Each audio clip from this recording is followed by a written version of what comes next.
የማይታመም ታመመ፣ የማይያዝ ተሰቀለ፣ የማይሞተው ሞተ። ፍቅር አስገድዶት አቤት ፍቅር! ሕማም የሌለበት የእርሱን ሕማሙን እንናገራለን፣ ሞት የሌለበትን የእርሱን ሞቱን እንናገራለን። ከደቀ መዛሙርቱ ጋር በተቀመጠበት በዚያች ሌሊት በአባቱ ፈቃድ በራሱን ፈቃድ የገዛ ራሱን ነፍስ ለሞት አሳልፈው ሰጠ። ሁሉንም የሚይዘውን ጌታ ያዙት፣ ሁሉንም ለሚገዛው ጌታ አሰሩት። ሕያው እግዚአብሔርን ልጅ የኋሊት አሰሩት። እነርሱ በቁጣ ጎተቱት፣ እርሱ ግን በፍቅር ተከተላቸው። በሸላቾቹ ፊት ዝም እንደሚል እንዳይዋህ በግ አፉንም ሳይከፍት ተከተላቸው። ሊቃነ መላእክት በፍርሃትና በመንቀጥቀጥ በፊቱ የሚቆሙለትን እርሱን በፍርድ አደባባይ አቆሙት። ኃጢአትን ይቅር የሚለውን እርሱን ኃጢአተኛ ነህ አሉት። በመኳንንቱ ላይ የሚፈርድ እርሱን ይሙት በቃ ብለው ፈረዱበት። ለሱራፌል ዘውድን የሚያቀዳጃቸው እርሱ የሾህ አክሊል ደፉበት። ለኪሩቤል የግርማ ልብስ የሚያለብሳቸው እርሱን በመዘበት ቀይ ግምጃ አለበሱት።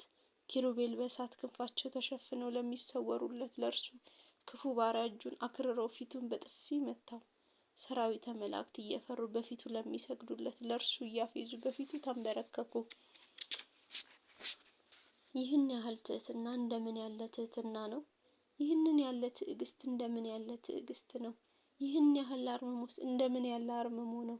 ይህን ያህል ቸርነት እንደምን ያለ ቸርነት ነው! ይህን ያህል ሰው መውደድስ እንደምን ያለ ፍቅር ነው! ፍቅር ለወልድ ከመንበሩ ሳቦ እስከ ሞት ድረስ ማደረሰው። በደል የሌለበት ጌታን ኃጢአተኛ ነህ ብለው ሰቀሉት። ሕይወትን የሚሰጥ እርሱ ከወንበዴዎች ጋር ተሰቀለ። አዳምን የፈጠሩ እጆች በችንካር ቅኖት ተቸነከሩ። ወዮ! በገነት የተመላለሱት እግሮች በሚስማር መስቀል ላይ ተቸነከሩ።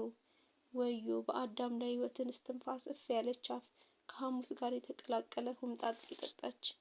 ወዮ! የወልድን መከራውን ሊናገር የሚችል ምን አፍ ነው? ምን ከንፈር ነው? ምንስ አንደበት ነው? የፍቁር የጌታ መከራ ሊነገር ልብ በሐዘን ይከፈላል፣ ናላ ይዞራል፣ ነፍስ ትርዳለች፣ ትንቀጠቀጥማለች፣ ስጋም ትደክማለች። ሞት የማይገባው እርሱ ሞተ፣ ሞትን ይሽራው ዘንድ ሞተ፣ ሙታንን ያድናቸው ዘንድ ሞተ። ድርሳን ዘቅዱስ ዮሐንስ አፈወርቅ